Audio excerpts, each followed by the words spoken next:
నమస్తే అండి. శ్రీ గురుభ్యో నమః. శ్రీమాత్రే నమః.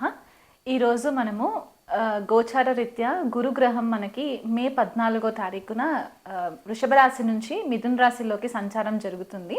సో ఆ సంచారంలో మనకి ఏ రాశుల వాళ్ళకి ఎలాంటి ఫలితాలు ఉంటాయనే విశ్లేషణ చేద్దాము. సో ద్వాదశ రాశుల వాళ్ళకి గురు గోచార ఫలితాలని ఈ వీడియోలో తెలుసుకునే ప్రయత్నం చేద్దాము. గురుగ్రహం మనకి మే 14వ తారీఖున రాత్రి 11:20 మనకి న్యూఢిల్లీని కనుక మనము లొకేషన్గా తీసుకున్నట్లయితే కనుక ఆ సమయానికి వృషభ రాశి నుంచి మిథున రాశిలోకి సంచారం జరుగుతుంది. మే 14వ తారీఖు నుంచి కూడా అక్టోబర్ 18వ తారీఖు వరకు కూడా మిథున రాశిలో సంచారం జరిగి 18వ తారీఖు అక్టోబర్లో కర్కాటక రాశిలోకి వక్రిగతిలో ట్రాన్సిషన్ జరుగుతుందన్నమాట. సో అక్టోబర్ 18 నుంచి డిసెంబర్ 5వ తారీఖు వరకు కూడా గురువు కర్కాటక రాశిలో వక్రిగతిలో సంచారం జరిగి డిసెంబర్ 5వ తారీఖున మళ్ళీ డైరెక్ట్ మోషన్లోకి వచ్చిన తర్వాత నెక్స్ట్ ఇయర్ అంటే 2026 జూన్ 2వ తారీఖు వరకు కూడా గురువు మనకి మిథున రాశిలో సంచారంలో ఉంటుంది. అంటే దాదాపుగా ఒక 2 రాశులని మనకి ఈ ఇయర్ కవర్ చేస్తారనమాట. అండ్ ఇది మనకి అతిచారి అని కూడా చెప్తారు. ఈ సంవత్సరం గురువు అతిచారి అంటే చాలా ఫాస్ట్ మూవ్మెంట్ ఉంటుందన్నమాట. సో గురువు మనకి జనరల్గా ఏమనుకుంటామంటే జీవకారక గ్రహము అని చెప్పేసి అనుకుంటూ ఉంటాం అనమాట. ఎందుకంటే గురువు చాలా మంచి ఫలితాలు ఇస్తారు, శుభగ్రహము. మనకి ఏ ఆస్పీషియస్ ఫంక్షన్స్ చేసుకోవాలనుకున్నా కూడా గురుబలం చూసిన తర్వాతే మనము క్యాలిక్యులేషన్స్లోకి తీసుకునే ప్రయత్నం చేస్తూ ఉంటాం అన్నమాట. జీవకారక అంటే మనకి ఏదైతే ఆక్సిజన్ మనకి సప్లై అవుతుందో దీనికి గురువే కారణం అవుతారు. మనకి ప్రాపర్ ఎథిక్స్ నేర్పించడానికి మన మారల్స్, వాల్యూస్ ఇవన్నీ కూడా గురుగ్రహం నుంచే వస్తాయి. మనకి గురువుల యొక్క బ్లెస్సింగ్స్ ఉన్నాయా లేదా, లేకపోతే దైవబలం ఉన్నదా లేదా అనేది కూడా మనకి జన్మజాతకంలో గురుగ్రహాన్ని పొజిషన్ని బట్టి మనకి తెలుసుకుంటాం అన్నమాట.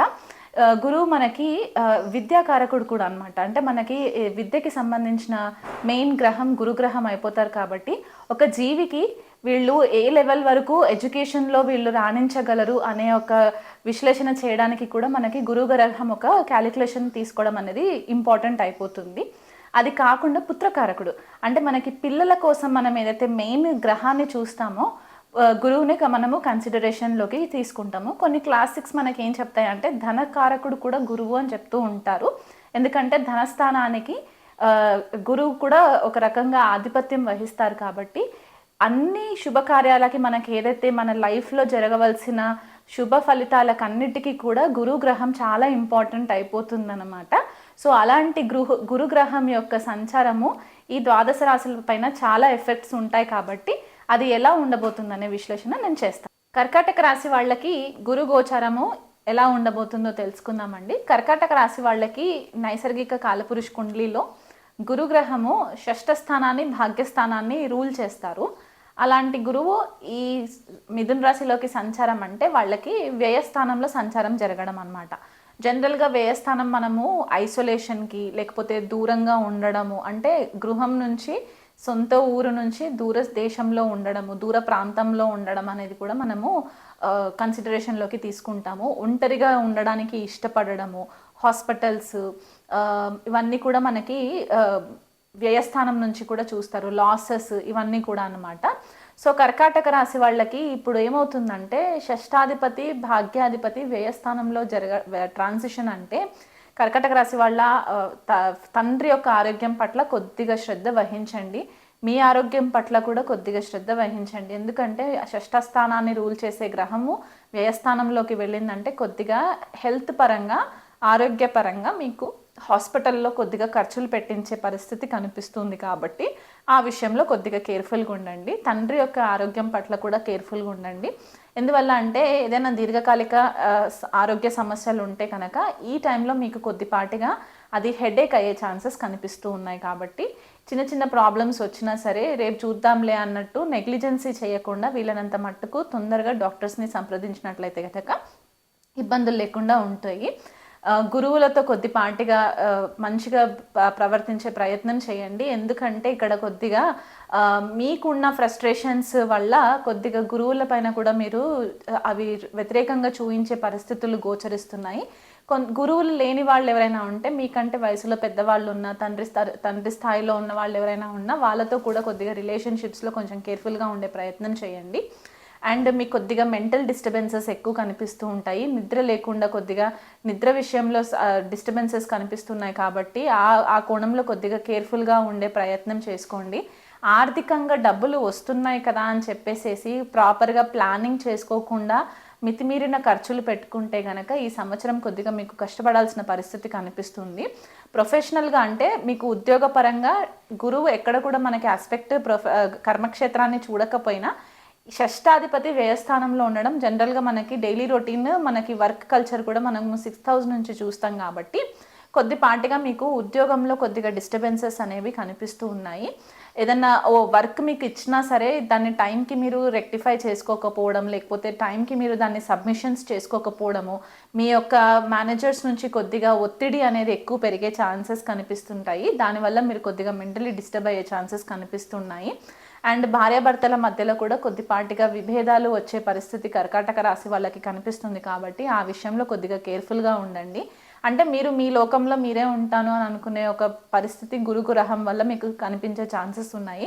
ఆధ్యాత్మికంగా మాత్రం ఇది చాలా మంచి ట్రాన్సిట్ అని చెప్పుకోవచ్చు. మీరు ఆధ్యాత్మికంగా ఎదగడము, లేదా ఏదైనా హీలింగ్ కోర్సెస్లో జాయిన్ అవ్వడము, మెడిటేషన్ కోర్సెస్లో జాయిన్ అవ్వడము, లేకపోతే ఏదైనా యోగా నేర్చుకోవడము, మీకంటూ ఒక సెల్ఫ్ ఇంట్రోస్పెక్షన్ అనేది ఎక్కువ జరిగే ఛాన్సెస్ ఉంటాయి.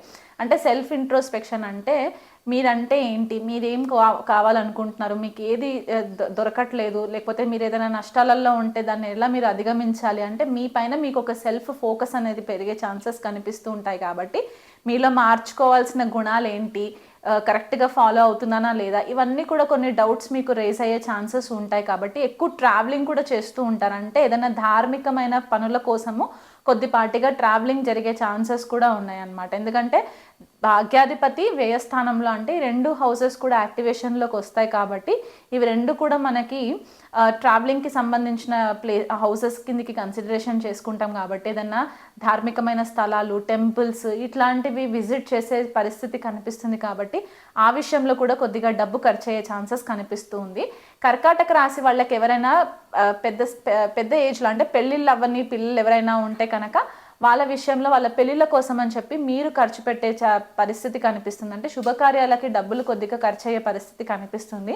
ఇదివరకు ఎవరైనా సరే గృహం నిర్మించుకోవాలి, లేకపోతే ఏదైనా ల్యాండ్స్ కొనుక్కోవాలి, లేకపోతే మ్యూచువల్ ఫండ్స్లో డబ్బులు ఇన్వెస్ట్మెంట్ చేయాలి, ఇలాంటివి ఏవైనా అనుకున్నట్లయితే కనుక ఈ సంవత్సరం వాటిపైన ఎక్కువ ఫోకస్ పెరిగే ఛాన్సెస్ ఉన్నాయి. దానివల్ల మీరు కొద్దిగా డబ్బు ఎక్కువ అధికంగా కూడా మీరు ఖర్చు పెట్టే ఛాన్సెస్ కనిపిస్తున్నాయి. ఇంట్లో శుభకార్యాలకు ఎక్కువ డబ్బులు ఖర్చు అవుతాయి. ఆరోగ్యం పట్ల కర్కాటక రాశి వాళ్ళకి నేను మళ్ళీ ఒకసారి స్ట్రెస్ చేసి చెప్తున్నాను. మీకు ఏమాత్రం యాంగ్జైటీ అనిపించినా సరే మీరు వెంటనే మెడిటేషన్ ప్రాక్టీసెస్ నేర్చుకున్నట్లయితే కనుక దాన్ని చేసుకోవడం వల్ల కూడా మీకు చాలా మట్టుకు రిలీఫ్ వస్తాయి. దగ్గరలో ఉన్న బృహస్పతి టెంపుల్ ఏదైనా ఉన్నా, నవగ్రహ టెంపుల్ ఏదైనా ఉంటే కనుక అక్కడ ప్రతి గురువారం రోజు 16 ప్రదక్షిణాలు చేసుకొని ఆవు నెయ్యితో దీపం పెట్టుకున్నట్లయితే మీకు ఫేవరబుల్ రిజల్ట్స్ వస్తాయి. అండ్ ఇంకొకటి ఏంటంటే గురువుల పట్ల కొద్దిగా రెస్పెక్ట్ చూపిస్తూ ఉండండి. వాళ్ళు మీకు ఎక్కడైనా కన్ఫ్యూజన్ అనిపిస్తే కనుక వాళ్ళ సలహాలు తీసుకునే ప్రయత్నం చేయండి. గోవుకు గ్రాసం తినిపించండి. నవధాన్యాలు నానబెట్టి అవి చాలా మెత్తగా అయిన తర్వాత ఒక పొడిలాగా చేసేసి గోవుకి తినిపించే ప్రయత్నం చేయండి. అవి చేయలేని వాళ్ళు ఉంటే కనుక క్యారెట్, కీరా ఇట్లాంటి ఆకుకూరలు ఇలాంటివి ఏమైనా ఉన్నా కూడా తినిపించవచ్చు.